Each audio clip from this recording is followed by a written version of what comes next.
You're watching It's Your Money. I'm Deborah Uroda with Pat Barrett, a CPA and specializing in tax planning for individual and small businesses with the Tatoya Barrett and Associates. And today we're going to talk about end-of-year tax planning for individuals. And this is really important this year because of the Tax Cut and Job Act that was passed by Congress last year in December. So what's the big difference? Well, Deb, I think one big change that's going to affect a lot of individuals is going to be the increase to the standard deduction. And the standard deduction has been increased for married taxpayers filing jointly from approximately $12,000 to $24,000, and for single individuals from $6,000 to $12,000. So it has effectively been doubled.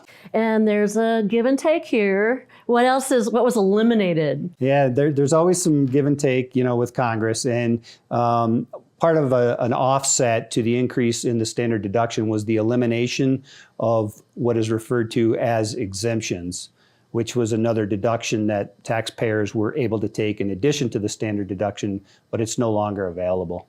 And they also did what to offset that? Well, the exemptions are based on the number of people who kind of show up on page 1 of the tax form. If it's just a married couple without any kids, there's 2 exemptions, 1 for each. A single individual, it's just 1.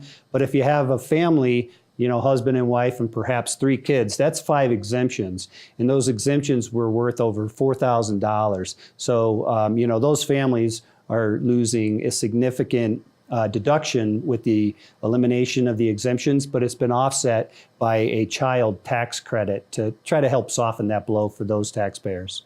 Well, if the standard deduction has more than doubled, can we still itemize deductions? Yeah, the way to think about the itemized deductions is there's a list of expenses or deductions that fall into a bucket that's referred to as the itemized deduction. And that total bucket has to exceed the standard deduction before taxpayers really receive any benefit for those deductions.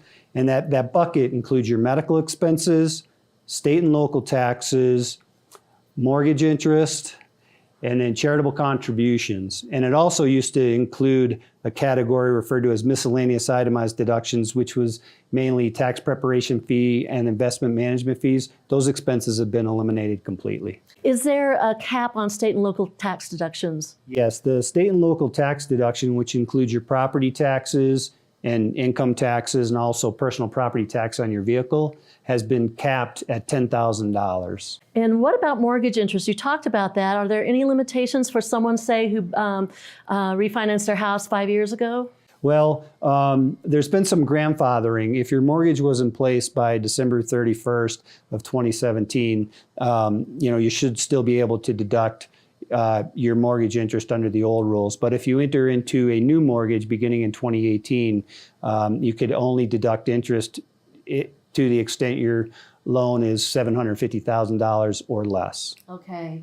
My concern, and I know a lot of people's concerns, including nonprofits in the community, want to know that about charitable contributions. Are those still deductible? Charitable contributions are still tax deductible. Again, they're included in that itemized deduction bucket, but there have been no limitations put on charitable contributions under the new tax law.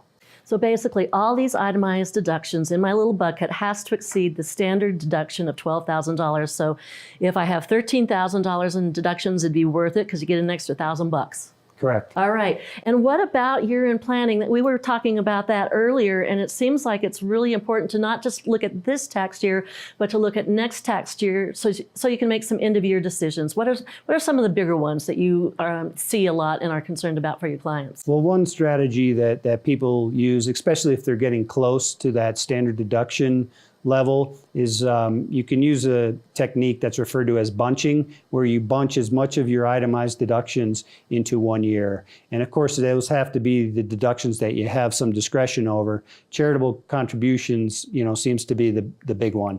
And kind of what you can do with that strategy is, if you're going to be making consistent charitable contributions from year to year, rather than kind of splitting them up from 1 year to the next year, if you perhaps doubled up in 1 year and made 2 years worth of contributions, that would throw you over the standard deduction in that year. So you would get some additional benefit. And then the next year, when you're not making that contribution, you would then take the standard deduction. And over the course of the 2 years, looking at both years as a whole, you're able to save additional tax dollars.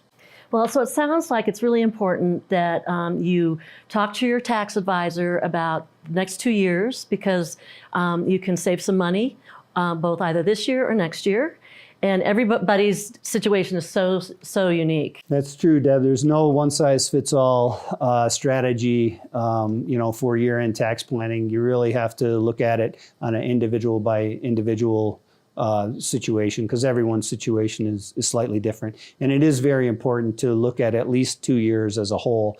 And are there certain things you can do, either accelerating deductions or perhaps deferring income, or vice versa, accelerating income and deferring deductions, from 1 year to the next, depending on, what your tax situation is going to be from year to year. It's really important to look at least 2 years. All right. Thank you very much for joining us today in the studio. Good advice about year-end tax planning. And next month in December, I'm going to meet with Pat to talk about year-end planning for business. Thanks for joining us. Thank you.